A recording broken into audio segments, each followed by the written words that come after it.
Welcome to this month's episode of Sounds from Scotland. This week, we will be joining Craig Weir and Joy Dunlop, who will be telling us a little bit more about some of the upcoming music festivals and competitions that are going on throughout Scotland in the coming weeks. We're delighted to begin with Craig Weir, award-winning piper, who will highlight the World Pipe Band Championships, what we can look forward to at the Worlds, which will be taking place August 16th and 17th on Glasgow Green. And it's a wonderful opportunity to see the best pipe bands in the world and compete. And so without further ado, let me hand over to our dear friend, Craig Weir. So I'm now delighted that we're joined by Craig Weir, who's our master piper of all things. And Craig, I wondered if you could join us today and let us know what we can be expecting from the Worlds, the Piping Championships that's about to take place in Glasgow, and what that experience is like. Because a lot of people are going to be heading over to Scotland in these coming weeks, and they know all about the Edinburgh Fringe and the festivals going on. But the Worlds, if you love piping, that's it. Hi there, yeah, it's great to be on here again. Always a pleasure. Absolutely, yeah. The World Pipe Band Championships are coming up. They are the culmination of the Piping Live Festival, which takes place in Glasgow in the week leading up to the World Pipe Band Championships every year.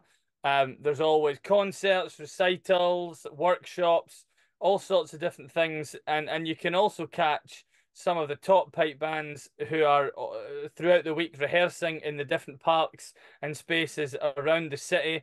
It's a real buzz, the festival. It's a great thing to go and experience if you're going to be in Glasgow for the week in the run up to the World Pipe Band Championships. But of course, the Worlds are the key there at the end of the week. Spread over 2 days, it takes place on the Friday for the grade 1 and 2 bands. There's a qualifying day and bands compete and perform in order to take their place in the final on the Saturday.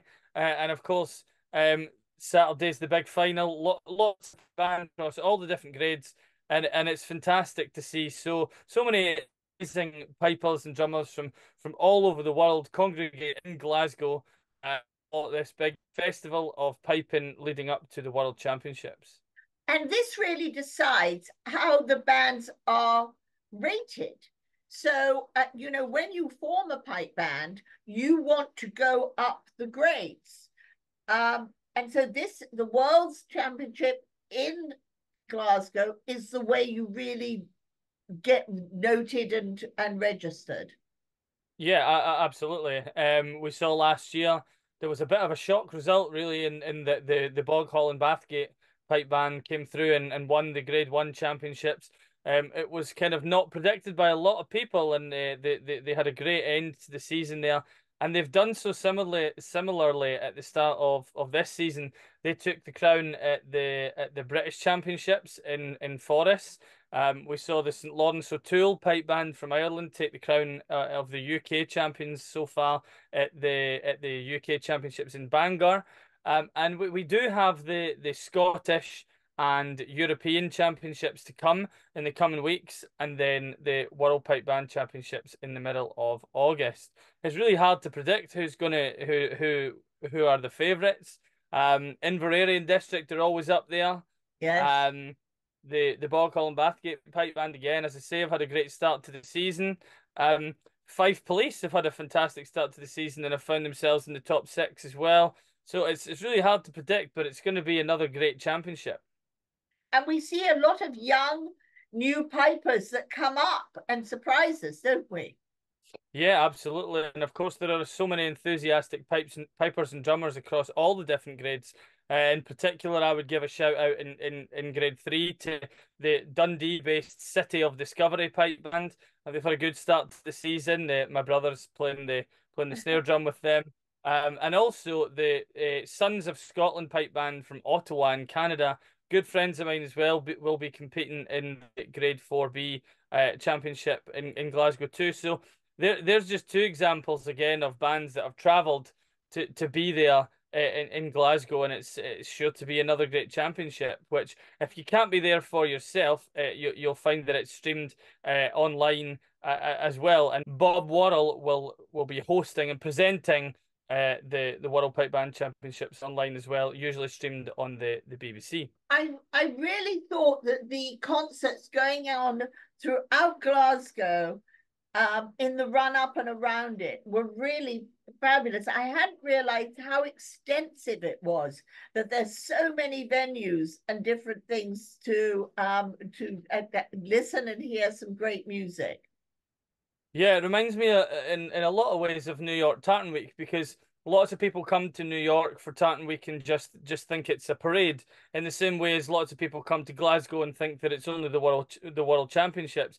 But actually, both of those things, New York Tartan Week and the World Pipe Band Championships in Glasgow, there's a whole festival program that go alongside both of those things. And if you can get along and support and embrace either of those things, I would strongly encourage you to do so. So we're going to take a listen to some pipe music from Tartan Week now. And thank you for bringing us up to speed. And we'll talk to you when you return from Marrakesh, rested, Absolutely. and hear maybe your input and thoughts around who the winners have been and if there have been any great surprises. So thank you, Craig. Thank you. Always a pleasure. See you soon.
And next up is Joy Dunlop, one of ASF's favourite Gaelic artists, helping us to learn so much more about this wonderful part of the Scottish music scene. She joined us again this year during Tartan Week for concerts at Brown Park and brought with her the winner of the New York Tartan Week, Maud Sean Healy. And Joy has been nominated 5 times for Gaelic Singer of the Year and has also won both the coveted Royal National Maud Gold Medal and the Oban Times Gold Medal. Joy shares with us advice on navigating Scottish music festivals in July and August, from her top picks for smaller festivals on the islands, such as Heb Celt Festival in Stornoway, to how to find good Gaelic music at larger festivals such as the Fringe and the International. So now let's hear a little bit from Joy. And I'm delighted to be joined by Joy Dunlop, a broadcaster, a singer, an award-winning singer, and also a great step dancer and a very good friend to all of us in New York, because we've been very fortunate that she's been joining us for Tartan Week the last few years, and we'll get to all the things that she's been doing to promote and help the Gaelic language. But Joy, let's begin by learning a little bit more about you and your music, which is the core of you, and go from there. Well, I come from a very, very small village. It's called Connell, just outside Oban in Argyll, in the west of Scotland. And my parents don't speak Gaelic, but coming from that area, we were surrounded by music, and it was quite normal to learn musical instruments and to sing and to be involved in both traditional music and classical music. So I was brought up really performing from quite a young age. The Royal National Mod, which is our big competitive festival that celebrates everything to do with language and culture, that came to Oban when I was 9, and they were really encouraging everyone in the area to take part. And we were very lucky in Connell that we had one woman who came from the island of Islay. She was a fluent Gaelic speaker, and she had said if there was any child that wanted to learn, that we would just come to her house and we could learn phonetically by ear. And that's what we did. We had the whole school in the choir. We were still a very, very small choir. And there was a group of us who liked music, used to just go to her house and learn the songs. And it was really for that. That was my first introduction to Gaelic. I didn't speak any Gaelic at all at that point myself, but I loved to sing. And just year upon year, she taught us all that were interested in the village Gaelic songs, and from there I learned to play instruments, not very well. I was a bit of a lazy instrumentalist, if I'm honest, but I loved singing, and I loved something about Gaelic singing in particular, even though at that point I didn't speak Gaelic. I just the music, I think, just inspired me. So what would you like to introduce your music to us with? Is there a song of yours or of another that you think is a good way to introduce what influences you and what you enjoy? Well, I thought we would hear a set of Puirst to Beal, and Puirst to Beal are mouth music. It literally just means songs or tunes from your mouth, songs that were created for dancing. And as you said, I love to dance and I love to perform. And this is a set of tunes from my latest album featuring a large band lineup, but hopefully it still will be accessible to people listening, because you don't need to understand the words. You just have to listen to the beat, you've got to listen to the rhythm, and hopefully it'll make them all want to dance when they hear these Strathspey and Beals. So let's take a listen.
I'm so glad you didn't expect me to introduce that piece of music. That really would have been a real mashup. So, Joy, here you are. Isn't it always this one wonderful teacher who can bring about this change in our lives? I mean, I'm with you over that. I had one person at my school who saw something in my love of acting and theatre and everything. Always that one person. So you've all been going to a small house, learning to sing and to dance. What happened then? Because your career has been meteoric. You know, you're recording, but you're winning awards, and you're doing so much with this wonderful gift you have. Well, I think that it was really the language for me that gave me lots of opportunities. I decided instead of doing my last year in secondary school that I would go to Solmarostig, which is the Gaelic college in the Isle of Skye. And at that point, my plan had been I was going to do an immersion year to get me fluent in Gaelic. And then actually, my plan originally was I was going to go to university and become a doctor. That was the original plan. But I went to Solmarostig and I just loved it. It was the right place for me at that time. And it was the Uachtar Gaelic, the key to everything in the language and the history. It just brought it all together because it gave me the tools to understand what I was singing about, what I was learning about, what the place names around me meant, the people that I came from meant. And I just loved it. And I ended up staying there, doing my whole degree. I did an honours degree in Gaelic language and culture. And that gave me so much enthusiasm. It really inspired me just being on the Isle of Skye in this tiny wee community, learning language and using the language. So when I graduated, I decided that I really wanted to do something with language. And actually, my first job was as a community language culture development officer. I worked and as tight, I was literally in a cupboard myself. I had no budget. I had no people that I worked with, but I did everything myself and I was enthusiastic, just organizing. I was teaching, I was performing, but without realizing it, it gave me opportunities, experience on every side of the card because I had nobody to work with, because I had no budget. Anything that I wanted to do, I had to do myself. So if I wanted No, to run an event, I right. organized that event, I utilized that event, I promoted that event, I tidied it up afterwards. And actually, there was no glamour in it, but I loved it. And I did that for 5.5 years, actually. But in that time, I was doing a lot of performing myself and I was doing a lot of media work myself. And actually, at the end of the time, I thought, you know, I'm ready to take the next step. And I actually just went totally freelance, working for myself, combining all the different jobs that I did and was able to make a living out of it that way. And it's really just from using and pulling from every opportunity that I've had and every experience that I've had that I've managed to blossom that into what I do now. So I want to talk to you in a second about all the different festivals that are going on and the explosion that's been happening around the mods and the Gaelic festivals and all of that in the last really 10 years. Um, can you tell us about the mod and how that became such an integral uh, tool and way that you've been developing things? But first of all, let's hear another piece of music from you, maybe that shows your progression into this side of your music. Well, actually, I've sort of gone backwards because the first piece that I played was quite a big, loud performance, and this one is a much stripped back performance. I grew up, I've got three brothers, and me and my next brother down, we did a lot of music together. He's actually a concert pianist. That's his job now. He works for a ballet company as their head of music, playing everywhere. But we grew up performing a lot together. So this is just me and him. He's on the piano, I'm singing, and it's a bilingual version of Aphon Kiss, one of Robert Yeah. Burns' most well-known songs. So you're hearing it in both Gaelic and two of Scotland's languages, and hopefully it'll be one that people will recognise, but maybe might have not heard it sung in both Gaelic and Scots before. Wonderful. So let's take a listen.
What a lovely interpretation. That's beautiful. And you were such a family of music. We were quite lucky in some ways growing up. We did get a lot of opportunities to learn and to perform together, and it was very organic in a lot of ways. I mean, we weren't getting any. It's not we weren't getting encouraged. We weren't getting forced by my parents. They just let us do it if we wanted to do it. But it definitely helped. Like Andrew, my brother, is an amazing pianist, and it definitely helped me as a singer because I just had this person who could always accompany me, and he's still one of my favorite people to perform with because I think there's just an innate understanding when you perform with somebody you know that well. I just know what he's going to do, and he knows what I'm going to do, and it works really, really well. So the for many of us don't know a lot about the mod and what it's all about and how it's developed as such a great platform. But the mod is a way for performers to perform in Gaelic and have workshops and do different things, and now is really taking off in the United States. And within the New York Tartan Week, there is a mod, which you've been very central to helping develop. It's headed up by Lebby Campbell from the committee, which I'm a part of, and she's working with you to push it on forward. But tell us how the mod started in Scotland, in the UK, and how it's grown, and what is a little bit more about it. Well, the mod, the Royal National Mod, has been uh, an event that was originally formed by Common Gaelic in Oban, the town that I come from, back in 1891. And this was an organisation that supported the teaching, learning, use of Gaelic, but they also have this big festival. And the Royal National Mod is a competitive festival, but there's also a network of local mods, provincial mods that happen across Scotland and now in the States and Canada as well. And basically, these are just opportunities for people to celebrate Gaelic. Yes, there's a competitive side, but it's really about bringing Gaels together or new people to Gaelic and giving you a platform. So for me, it was a competitive platform, but it also gave me a chance to learn and to sing, and it really was, that was the reason initially I came to Gaelic and to singing in Gaelic. So I think it's a very positive thing, and competition doesn't have to be negative. You know, you can compete and still get a lot out of it, even if you don't win. Yeah. And particularly with the New York City Tartan Week mod, we were very, very aware that we wanted this to be something that would feel warm and welcoming to people, that would fit into the Tartan Week programme, but also would give people the opportunity, whether they'd ever sung before, whether they knew any Gaelic before, to come and just enjoy themselves. And I think we've been successful in that. It's a very new project, but one that we've loved being involved in, and it's given performing opportunities to the winners as well throughout the week. And of course, we joined you in Bryant Park for these performances, which was just amazing. I was down in Washington last December and met with the winner from the year before, who came from down there. And I've forgotten her name, but she was, she was so looking forward to coming back up to New York. And of course, then another one from that area won this year, Sean Healy. Yes. And so definitely that Washington, Maryland area has got some good Gaelic speakers down there. Yeah, and Cynthia Knight, she was our first winner. Cynthia, that's it. And is now looking at, well, what can she do in her area? And obviously Sean's well known as a performer, but actually there were people who came to sing who had never sung in public before, ever. And they were like, that's their first performance, which I thought was wonderful. They saw something in the music that made them think, yeah, I'll give that a go. And obviously we're looking now to next year, how we can continue to grow the mod, add more competitions, just see how else we can support it. But for me, competitive singing always was a really positive experience. I didn't win all the time. And I feel that's important, that you learn how to compete and lose. You learn how to take part and just enjoy what you're doing for the fact that you're doing it. And if you win, don't get me wrong, it's lovely. It's a really special thing. But actually, we just wanted to fit into the Tartan Week programme, and I felt so lucky that we really were accepted by committees and those that were attending it. And then coming back this year, it was like coming home. You were seeing all your old friends, and it was really special. Well, I mean, I think that it's wonderful to have competitions for young people. And once they know that it's happening, they then plan to be a part of it the following year. So now that the New York bod is on a roll forward, people, I think, will plan to be a part of it. But you also have done, there are mods happening throughout the United States.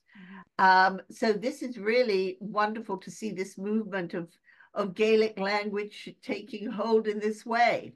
Absolutely. Not just in the classroom learning phonetically. No, I mean, classroom is good, and it's got its place, but actually, I always think language is communication. It's about people, and it's culture, and it's celebration. And like, I teach language, and yeah, you have to spend that time sometimes in the classroom, but actually the fun bit is taking it out and socialising and meeting like-minded people and just having a wee horialdi, a wee party afterwards, enjoying it. Well, let's now have a final piece of music from you. And then when you come back, let's hear about some of the upcoming festivals that are going on in Scotland this summer. So what would you like us to take a listen to? Let's keep the parties rolling. Here are some reels. These should hopefully, again, get the feet tapping and just make people want to go out and celebrate. All right, over to you.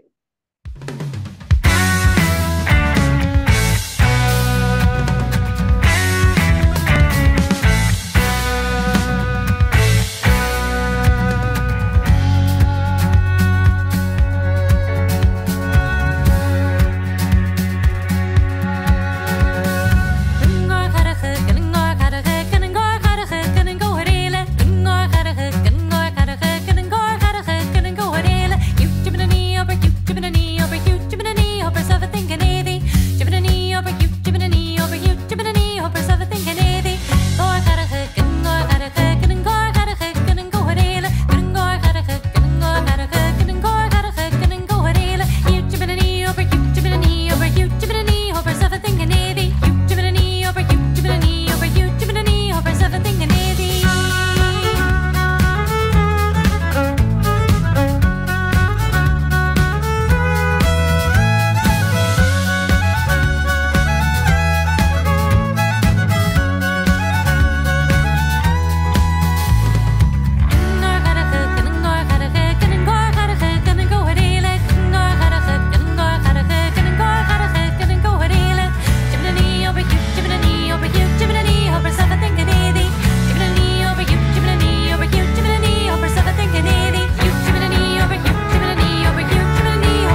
down. Come together just a crown, beat the golly cow the stair. Shit it in the hockey phone, feel a biggest bottom down. Come together just a crown, beat the golly cow the stair. Beat the golly cow the stair, beat the golly cow the stair. Beat the golly cow the stair, is flying golly cow the stair. Beat the golly cow the stair, beat the golly cow the stair. Beat the golly cow the stair, is flying golly cow the stair. Sitt me out of Calais, let the do is battery. Sitt me out of Calais, Erik to them up again. Sitt me out of Calais, let the do is battery. Sitt me out of Calais, Erik to them up again. Erik to them up again, Erik to them up again. Erik to them up again, is Erik to them up again. Erik to them up again, Erik to them up again. Erik to them up again, is Erik to them up again. Erik to them up again, Erik to them up again. Erik to them up again, is Erik to them up again. Erik to them up again, Erik to them up again. Erik to them up again, is Erik to them up again. Sitt me out of Calais.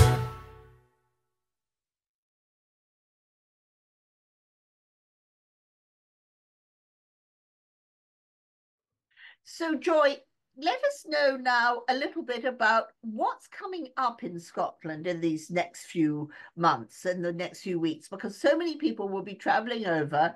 And yes, they go to Glasgow, yes, they go to Edinburgh, but there's some wonderful festivals happening all over and a lot on the islands. Well, that's what I was going to say. The wonder of Scotland in the summertime is it really does come alive with music. I mean, weather-wise, terrible this summer. Music-wise, wonderful. And there are so many opportunities to just go to the islands and maybe go to smaller places you wouldn't normally visit and enjoy yourself. I mean, even for small places, you hear a lot of big music. And July, for example, you've got the Hebcelt Festival in Stornoway in the Isle of Lewis, which is a huge festival now that attracts mainstream artists. Like they've got James and Delamitri this year headlining, but also you'll have the likes of Skipnish or Sheehan or local performers, which is wonderful. There's EDF, the Eileandorcha Festival in Benbecula, which is getting a great name now. And again, it's very much the Scottish grown trad bands like Tidelines or Skerryvore or Manrun that you've got. But there are lots of even smaller festivals that are happening all throughout July. I mean, August, I think if anybody thinks of festival time, August in Scotland, you're looking at either the Edinburgh Festival or the Edinburgh Fringe or the Tattoo. And But during the, sorry to interrupt you like that, but during the Fringe or the Edinburgh Festival time in August, yes, where can one hear really good Gaelic music? So you do have to do a bit of nosying. You've got to go find out from their just look online, I would say. So, for example, at the Edinburgh Festival, Brepach, who are a great band who combine traditional music and Gaelic song and dance and pipes, they are performing at the festival. They were part of the publicity this year for that, which I thought was lovely. It was really great to see Nicola Benedetti and Brepach together celebrating the classical side and also the traditional side.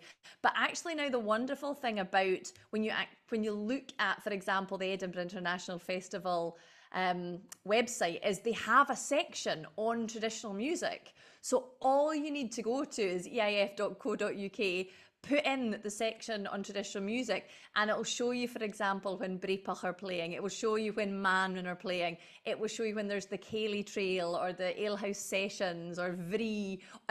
Grit Orchestra.